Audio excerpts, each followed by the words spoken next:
What do you think of Second Thought? I have never seen a single video from Second Thought. Every impression that I've ever been given from him is that he's basically like a pop Tankie. You know what I mean? Like, hey. Like, basically the grown-up YouTuber version of the people who are in high school and 15 years old. And, like, socialism's really cool, haha, Soviet Union win again, blah blah, you know? But, like, I don't know. Yeah, I've heard that his videos are well made, it's just, I wonder about his biases. It's not enough that the videos be well made. Okay, no, you know what? I shouldn't talk out of my ass. Fine, we'll watch one. Right now. Literally right now. Segment concept is... Second Thought. Literally Hitler. Finding out now. Let's take a look for a sussy title, okay? Using Wojak Sonar images, I approve. The myth of upward mobility. I'm probably going to agree with this video. The opioid crisis is much worse than you think. I'm probably going to agree with this video. Why the American credit... I'm probably going to agree with this video. Environmental... I am probably going to agree with this video. The end of an empire. Is the American century coming to an end? That one might be 50-50. Liberty and freedoms are left-wing ideals. Agreed. How capitalism ruined work? I'd probably agree, depending on the direction taken there. The importance of revolutionary optimism. Why terrorism is a dangerous word. These could be sussy-wussy, depending on how they're presented. Conservatives co-opted Christianity. How the United States ended up with 2 right-wing parties. This one, 50-50 on whether it could be cool or not, or less cool. The truth about the Cuban protests. Oh, dear. Oh, dear. There we go. I don't know about that one, guys. Please do the Cuban protests. I don't remember all the details on it. The Cuban, he agrees with you, so he doesn't make the argument that the Cuban protests are all like America-backed whatevers. He agrees with me that the Cubans were protesting against do the 2 right-wing ones. He makes sussy arguments. You know what? Since a ton of these disagreements that I have end up stemming from voting for Biden instead of being Bernie or bust, sure, we'll go with that one. Here, let's... This episode and others like it are made possible by the generous support of my patrons on Patreon. Let's go. If you'd like to help support this channel and get early access to every video, consider becoming a patron at patreon.com/secondthought. What was his first thought? Believe it or not, the Republicans are not the only major right-wing political party in America. Of course, there are smaller conservative groups like the Libertarian Party and the Constitution Party, but for all intents and purposes, and contrary to what you've probably heard your whole life, the Democratic Party might as well join them on that list. How else could we categorize a party that blocks movement to the left, passively accepts movement to the right, and sometimes even embraces conservatism outright? In this episode, we're looking at how the Democratic Party... All right, we'll see how this goes. So, it should be noted that whether something is left or right-wing is completely arbitrary, okay? So, I understand the point of these videos is to draw people into the left using language that would appeal to people who aren't already on the left, and I respect the hell out of that. In terms of whether or not a party is left-wing or right-wing, that's like a completely arbitrary semantic designation. All of it is relative. Like, America can have 2 right-wing parties relative to like Bernie Sanders, or America might have 2 left-wing parties relative to like, I don't know, other far-right. Like there's nothing objective about it, is what I'm saying. There's no like objective measure. There's no unit. There's no base 0. But let's see where it goes. Takes advantage of the current electoral system to stop, to the best of its ability, the progress of left-wing politics and how it even actively promotes a right-wing agenda. We're talking about something called the ratchet effect. If you've been following this channel for a while, you've probably already heard me talk about the absurdly stunted American political landscape. If you're new here, the basic idea is this. American politics lean heavily to the right. On one side of the aisle, the Republican Party espouses alarmingly far-right politics, more extreme in their nature than even some notable far-right parties in European politics, like the National Rally in France and UKIP in the UK. That's Often true. left out of the story, though, is that the Democratic Party is also on the right. Perhaps not by US standards, but in the range of political ideologies, both parties are devoted to neoliberalism and the ideology's strict adherence to free international trade, austerity, and highly privatized economies. That's not untrue. This means that at the end of the day, Democrats and Republicans disagree on relatively few things, and most of those things are minor aesthetic differences or the usual hot-button culture war topics. But stopping our analysis there... So I do disagree with like civil rights being reduced to minor aesthetic things and hot-button culture war talking points. I do disagree with that strongly. I feel like that leans a little into class reductionism. not to say class issues aren't super important. It's just there are tons of identity-based issues that are critically important. So you can't, you don't want to shove that under the rug. I think any video like this has to acknowledge that for all their failings, the Democratic Party is significantly better on a huge range of social issues: transgender, race, abortion. And I think it's also beneficial to the messaging of the YouTube video that he's making, because a lot of liberal Democrats are going to watch this video, kind of be on board with it, and then they're going to hear like, oh, the difference between the Democrats and Republicans are minor aesthetic differences and culture war talking points. And then they're going to write this channel off because they're like, well, no, these are real, because liberals do, or at least they're often relatively progressive on social issues. So to reduce that to nothing, to them, they're going to think that you're being dishonest, which, depending on your ideological framework, I think might be a little true.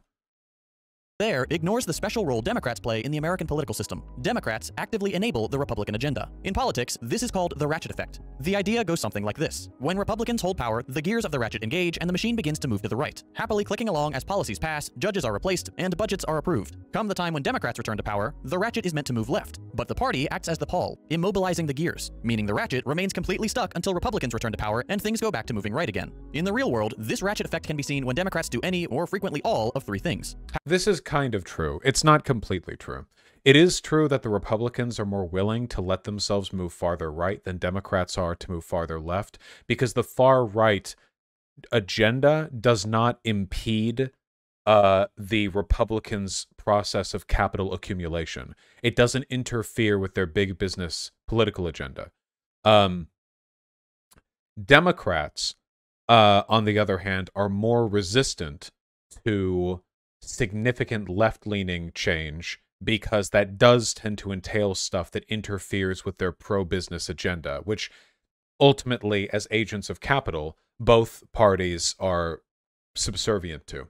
But it's not a perfect summation of the system. Sometimes Democrats legitimately do move things further left. There have been times in American politics where the left-leaning party has substantially improved workers' general power in the country, whether that be through legislation concerning unionization or workers' rights, back around the New Deal times, whether that, there have been instances where it's taken place. Now, generally, I agree with the pattern, but this is always going to be a hyper-simplified, reductive version of the effect. But that was before the Reagan Revolution of the 80s. It is true that since neoliberalism and neoconservatism became kind of the dominant forces in the land, things have changed, and the austerity politics of the Democrats have been more consistent. There's been less of that economic drive, but at the same time, there is variance with this. It's important to recognize that. For example, under Biden, like the Build Back Better agenda. Again, obviously, we're getting cuckarinoed on that one, but an attempt to get like significant paid maternity and paternity leave, like childcare paid for, like raised minimum wage for federal workers, stuff like that. These are meaningful gains. They're not all we need. We need far more than that. But even the attempt to get this done is meaningful and worthy of recognition, in my opinion. Passively accept movement towards the right, move to the right themselves, and block movement to the left. Let's start with that last one. It's becoming obvious that properly leftist ideas are gaining traction in the US. As I've mentioned in previous videos, more and more people are losing faith in capitalism and are looking elsewhere for options. Popularity in socialism is on the rise, and several policies Americans have typically considered left-wing, like universal health care, increased minimum wages, tuition-free college, and the federal legalization of marijuana are more popular than ever, with around 2/3 of Americans and the overwhelming majority of Democratic voters supporting them. But these policies, and many, many others, never become law. Why? Because Democrats aren't responding to the growth in popularity of leftism. In fact, they're actively resisting it. They do this in several ways. During elections, it's as simple as Democratic elites clearing the path for their more centrist candidates, like Clinton and Biden, by handing them endorsements and the keys to their more powerful fundraising apparatus. The mainstream media also heavily favors— I don't disagree with any of this so far, since my last pause. Or at least I don't disagree with the general sentiment. I'd have to parse out some of the specific details. These so-called moderates, offering effectively limitless free publicity and often outright slandering the more left-leaning candidates. But it doesn't stop there. So there is a bit of variance here. Bernie did get a lot of media coverage in 2016 and 2020, And a lot of it was positive. Now, I'm not going to deny that Bernie did get some insane, like, lib fear-mongering coverage, you know, like that. What was that one thing? Like, how do we put a stop to COVID and Bernie Sanders? That guy from MSNBC. Which was that guy again? That fucking lunatic? Yeah, yeah, there was, yeah, the Central Park. Yeah, they would have me hung up in Central Park. Yeah. There's Chris Matthews. Yeah, yeah. Stuff like that. There were some things there that were like hysterically bad. Bernie did get a good amount of positive coverage, though. It wasn't like this ubiquitous across the board denunciation. I still agree with the sentiment of what's being said. I'm just clarifying that. Once in government, the party's attachment to centrism only grows. We see this when Biden abandons the fight for a $15 minimum wage long before it starts, leading it to fail in the Senate. We see it in the infrastructure bill going from this to this. We see it in the complete silence of high-ranking Democrats when Amazon workers and Alabama coal miners attempt to unionize or go on strike, leaving them alone and without the support they were promised by America's so-called most pro-union president you've ever seen. Everywhere you look, the... Okay, hold on. Now I'm taking issue with some of this framing. Let's do this point by point. Abandons the fight for a $15 minimum wage long before it starts, leading... Okay. So with the $15 an hour minimum wage thing, as I remember, the issue is whether or not it got passed with some of the earlier legislation through the parliamentarian, and the parliamentarian argued that you couldn't pass a $15 an hour minimum wage through the, what is the term? When you get it through on 50 votes instead of 60? What's the term? The reconciliation. Yeah, reconciliation. The way it works is that normally, at the moment, it takes 60 votes to get something through the Senate, but through reconciliation, you can get it through on 50 votes, and that pertains to usually budgetary stuff. The parliamentarian made the argument that a $15 an hour minimum wage did not... It was not in line with the sort of thing you could pass through the reconciliation process. So, all that being said, Biden did abandon the fight on that after the fact, but it wasn't as simple as... Well, he could have put it through. I think the argument was that if he put it through there, it would have been challenged subsequently. I'm 50-50 on that. I've heard that if he had ignored the parliamentarian and passed it anyway, the $15 an hour bill legitimacy could have been challenged because they would call it like an illegitimate use of the budget reconciliation process. I'm not sure whether there could have been legal consequences to that, though. So let's just move on then. Let's just move on. Leading it to fail in the Senate. We see it in the infrastructure bill going from this to this. Okay, this I don't like. The infrastructure bill going down like this was predominantly the Republicans. See, this is one of the issues I have. There is nothing wrong with dumping on with the Democrats or on Biden, okay? You should poop on them. However, there's this habit on the left of attributing everything they can't do exclusively to them, when like 0% of Republicans are supporting any of the shit they do. You know what I mean? Like, I feel like you should be full on that. No, it's not about firing the parliamentarian. It's about whether or not the first implementation of the $15 an hour minimum wage federally could have been done in such a way as to invite what's the term? Like to undermine it. Or I think the argument was there was the possibility that doing that in such a way could lead to harm by essentially promoting a weak legal precedent for the $15 an hour minimum wage. Again, I'm 50-50 on this. I'm mostly we can move past that. With this though, yeah, I feel it's irresponsible to attribute what's happening in this graph right here exclusively to the Democrats. I just don't get that.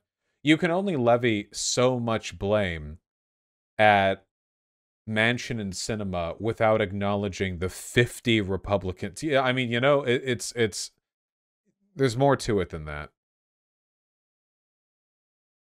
We see it in the complete silence of high-ranking Democrats when Amazon workers and Alabama coal miners attempt to unionize or go on strike, leaving them alone and without the support they were promised by America's so-called most pro-union president you've ever seen. I agree with this, though. The fact that it's always the Justice Dems who have to shout out support for the unions with fairly minimal, like, loud support from the Democratic establishment broadly, I feel like the Democrats should be way more enthusiastic about unions and strikes when the opportunity presents itself. Biden did say he would be a pro-union president. I've yet to see it. Everywhere you look, the ratchet is frozen in place. They aren't fighting like hell for the little guy, they're getting in his way. Now, of course, when Republicans take control of government, the ratchet begins to move freely. Not really getting in his way here, more like not doing a good enough job advocating for their interests. Those are critically different things.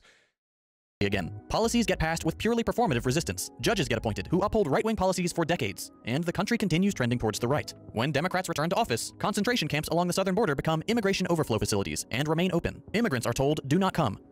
Okay, again, the simplicity here is critical. Or sorry, the avoiding reductiveness here is critical. There are issues with the immigration stuff, but there were critical changes made by the Biden administration, particularly the overflow facilities, you know? You guys remember when more facilities were opened and the left was screaming at Biden, but the only reason those facilities were opening was because they were just trying to spread the kids out because they had no families and they had no...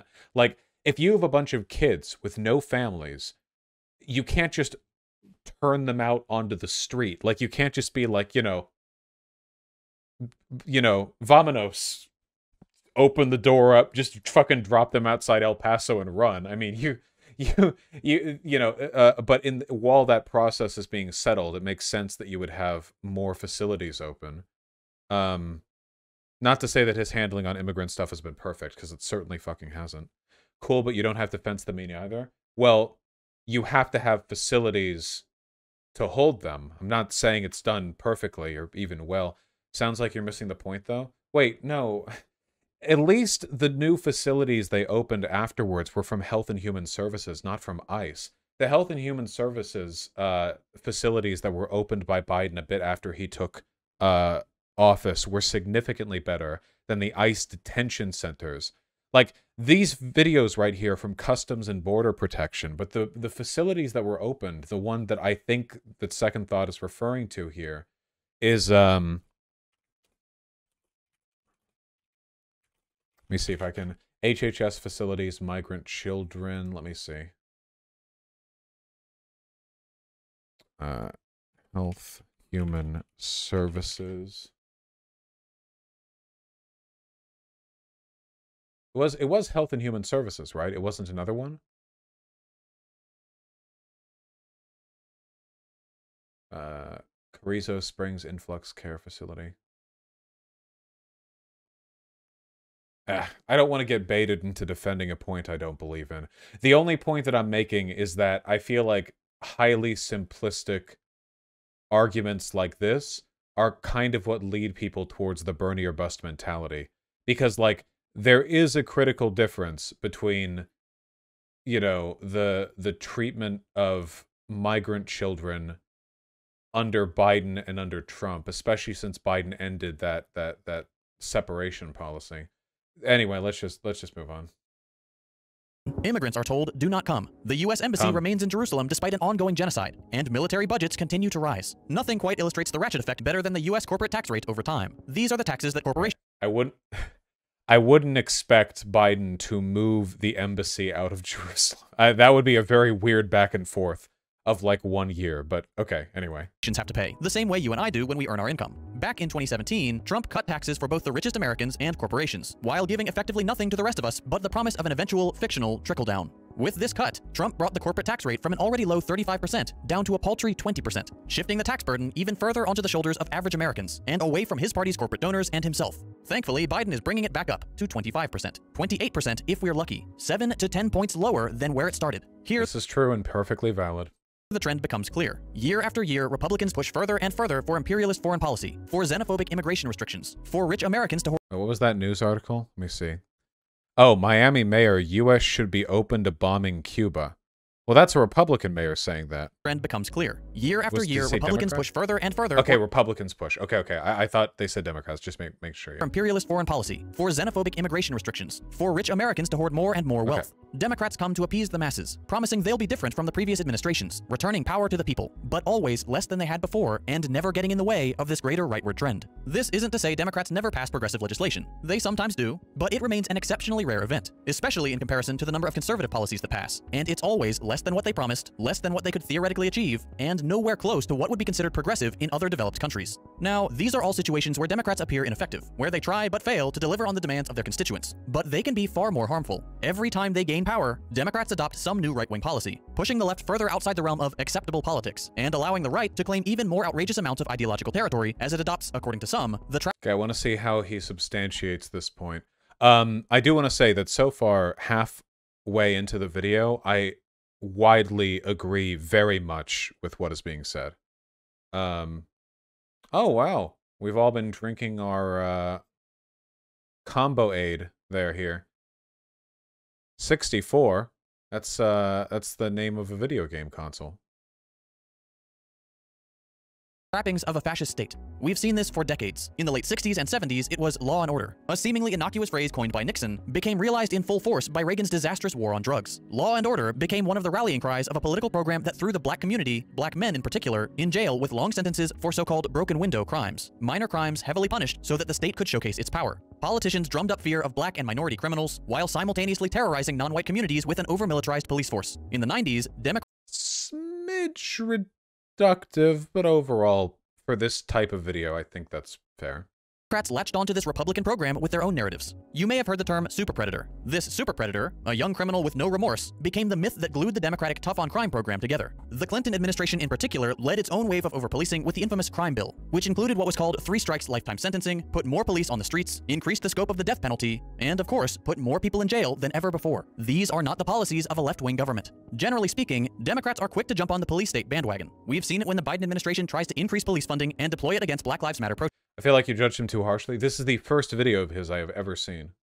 Is this evidence of Dems moving right, though? Well, I think the argument is that Dems will adopt and normalize certain elements of the conservative government before them, change a few, but not change enough to actually pull things back to the left. It is true, at least, if we're talking about, say, like economic policy, like union representation or tax rates, that the Democrats have never managed to exceed, at least not in recent history, the damage done by the Republicans, that they never actually push the scales back. Protesters. We've seen it with the passage of the Patriot Act by a Democratic-led Senate back in 2001. Over time, Democrats tack more and more right-wing politics onto their agenda, until the Democrats of today begin looking a lot like yesterday's Republicans. There are 2 main reasons the Democrats act this way. First, they rely heavily— The video seems really reductive so far. Yeah, no, it is. But this is the kind of video I would expect to be a little bit reductive, you know? This is like an entryist video that's meant to just get people interested in left sentiment. Yeah, it's not. I don't expect a hyper-fastidious degree. I'm only looking for like warning signs here. So for me, a warning sign would be the kind of rhetoric that I saw being used to justify like Bernie or bust here stuff. Which I think was touched on a bit earlier, but overall, I think this has been a pretty good video, in my opinion. On large corporate interests. Weapons manufacturers, the pharmaceutical industry, and fossil fuel companies are some of the most influential sources of funding for both political parties, and so will necessarily drag the Democrats further to the right than their constituents and the American people in general want them to go. Just look at the Biden administration's stance on oil drilling. Second, the US works on a mostly majoritarian model of democracy. In these types of democracies, 2 parties naturally rise to power and completely dominate the political arena. Whoever has the most votes, that is, electoral college votes, leads the country, naturally creating the incentive to vote for only those parties who stand a chance of winning. In the US, the Democrats and Republicans. This does a few things. 1, it stops third parties from gaining any significant traction. After all, why vote for the party you like better if they have no chance of winning? 2, it stops the 2 big parties from having to actually be accountable to their core voters, who have no choice but to vote for them so long as they remain preferable to the other option, which they always will. There will always be a, quote, lesser evil. And 3, the 2 parties must now compete over the same centrist voters to have any chance of winning, forcing them closer ideologically. Since both parties are already dragged towards the right by their wealthy donors fearful of the unruly masses, the center creeps ever so steadily towards the right. And with it goes the entirety of American politics. Every election year, the Democrats elect— So this is reductive to a point I actually disagree with a little bit here. So the parties aren't currently moving closer towards each other, they're moving further apart. The issue is that Second Thought is only looking at the party's politics with regards to foreign policy and corporate tax rates, basically. But there are a bunch of other issues where the Republicans have taken their ball and gone way off to the right, whereas Democrats are staying more or less where they are or drifting more towards the left. The modern state of the Republican-Democrat divide is not one in which there's a huge overlap between them because they're dragged towards the center. That's clearly not the case. There's very little overlap between voters right now.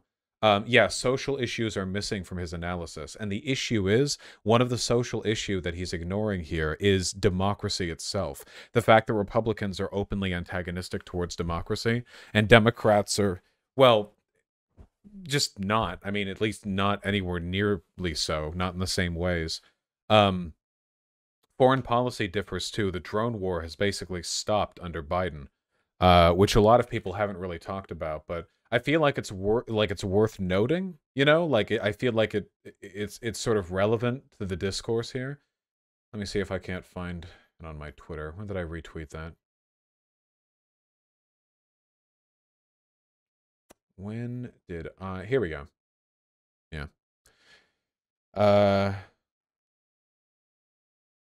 Declared and alleged U.S. actions in Yemen. Declared strike and alleged strike. And then over here in 2021, we have like nothing at all, basically. Declared strikes by U.S. president in Iraq and Syria. Look at Joe Biden. Look at Obama's second term, then look at Donald Trump, and then look at Joe Biden's first year. Look at that. You can't even see the third bar right there. I mean, that's only 1/4 of the duration of the other terms looked at here, but still, you can multiply this bar over here by 4, and it would still barely be visible on the graph.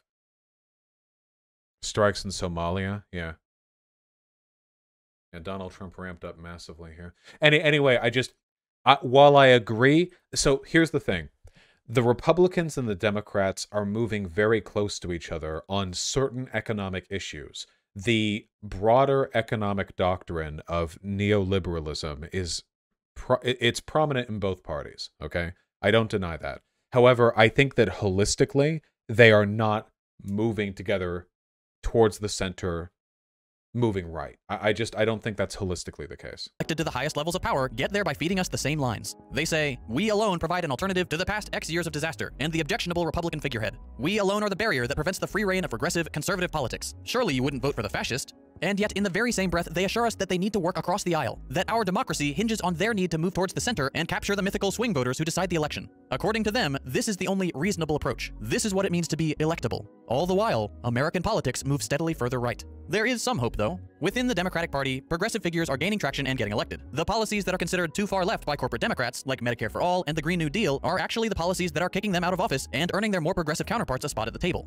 That being said, progressive politicians regularly find themselves defanged by their corporate counterparts. Over time, they are assimilated into the centrist fold with every concession to the party's elite. So, while electoral politics do provide some short-term... I noticed that he's not substantiating that point. This is another common talking point that I'm a little concerned with. You can make an argument that there is a neutralization of progressives and justice Dems in the Democratic Party because it's true. But I feel like you need to be a bit specific. Yes, I see the tweet. It's been linked in chat like 8 times.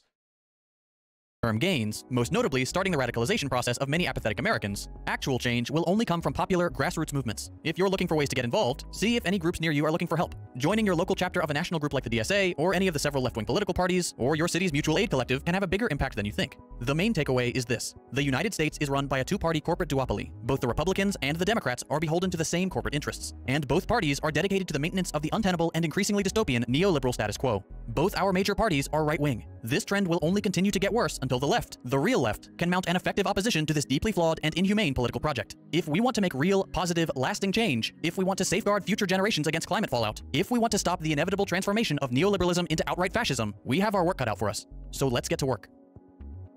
I mentioned at the beginning of this video that this kind of content... I thought that was a pretty good video.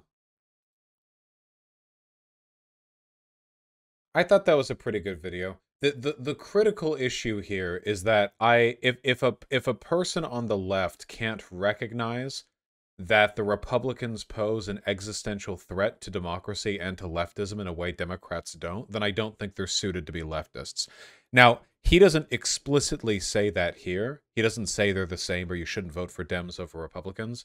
But if I were to talk to Second Thought, I would be a bit worried that he would downplay, like, the January 6th Capitol riot or, like, Donald Trump's threat to democracy or the big lie, you know. But I could be totally wrong, you know. If he acknowledges that, then I feel like I'd agree with him on most stuff, you know.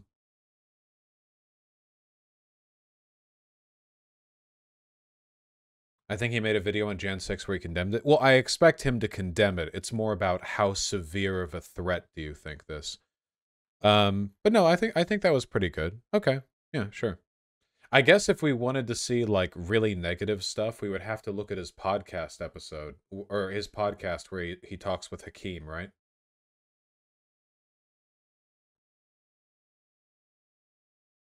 Vaush, it's a massive problem to claim the Dems are moving right. The entire point of the video is an argument for a premise that is demonstrably not true. Now, Rivera Life, I disagree with you. I agree with his premise as stated. The idea that every time Republicans come in office, they cut corporate tax rates, they deregulate, they smash things into the ground, and then Democrats come in and they propose things that are much better, only get done things that are a little bit better, but they never actually manage to improve things beyond the state of the last fuck up, you know? Like, that seems to keep happening over and over and over again. Where Republicans get to set the new low bar, and Democrats get to, like... It's not so much the Democrats are moving right, it's that Republicans pull the country right, and Democrats don't pull it left hard enough to resist that movement. So they get pulled right. Not that they're moving right, but rather that they're both attached to the same rope, and the Democrats are not strong enough to pull things left, or not willing enough, you know? Alright, well now we learned. I've only heard reductionists say the word duopoly. I mean, there's an association, but it is a two-party system in this country.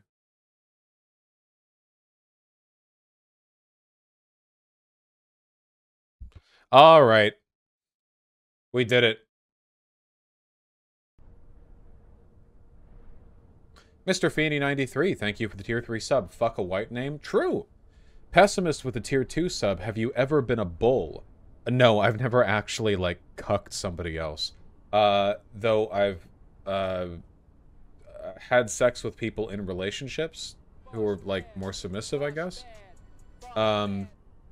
Zigabiz with the $5. Isn't one reason why Dems fail to correct things the right messes up, like taxes? That raising people's taxes even to where they were before is also a harder sell? Well, it's mostly about corporate tax rates and tax rates for people in the, you know, in the upper economic brackets, where they, the Democrats are ultimately reliant on corporate donorship, you know, just as much as Republicans are. So they don't want to rock that boat.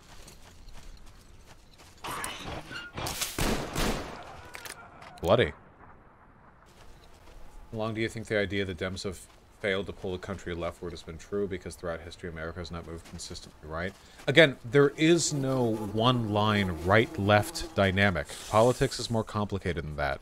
The Democrats have, at least for the past 30 or so years, been a decent, consistent advocate for progressive left-leaning issues, like social issues.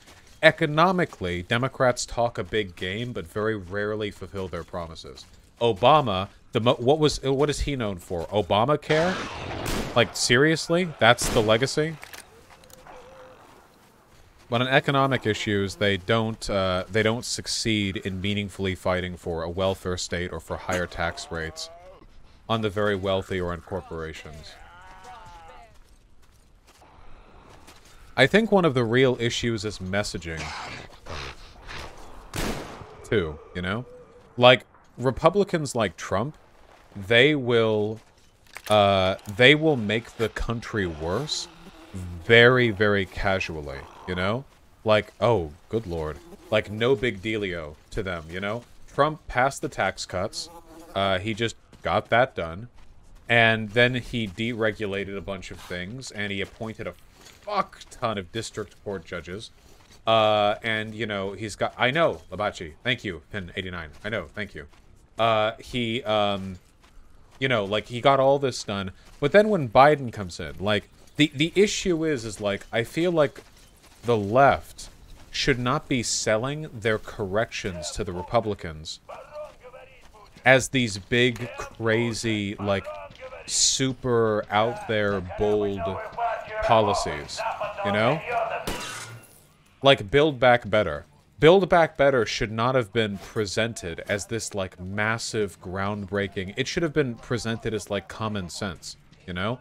But the issue is that Republicans very nonchalantly make the country worse, so it just kind of flows in with the general, you know, behavior of their administration. It's not something that gets hyper-fixated on.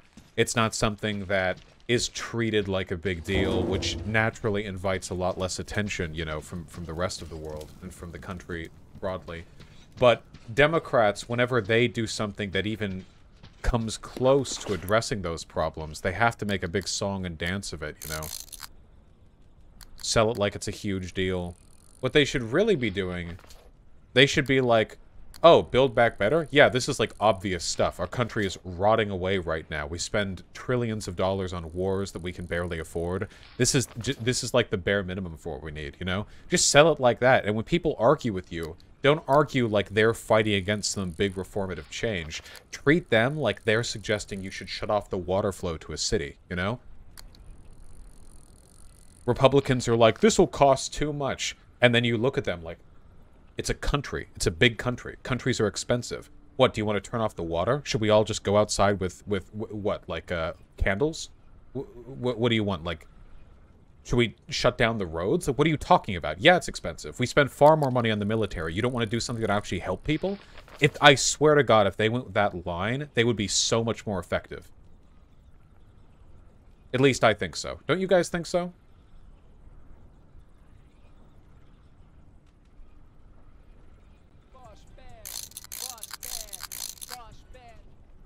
Yeah, they'll call everything socialism. Make fun of them for it, you know? You guys will call anything socialism. You would call public libraries socialism if we don't already have them. You'd call public water fountains socialism, public bathroom socialism. You'd call road socialism. You'd call your children socialism if they asked you for their allowance a day early. I don't care what you have to think about it. You clearly don't care about the American people, all right? Now let me talk to them as I explain how this will make their lives better.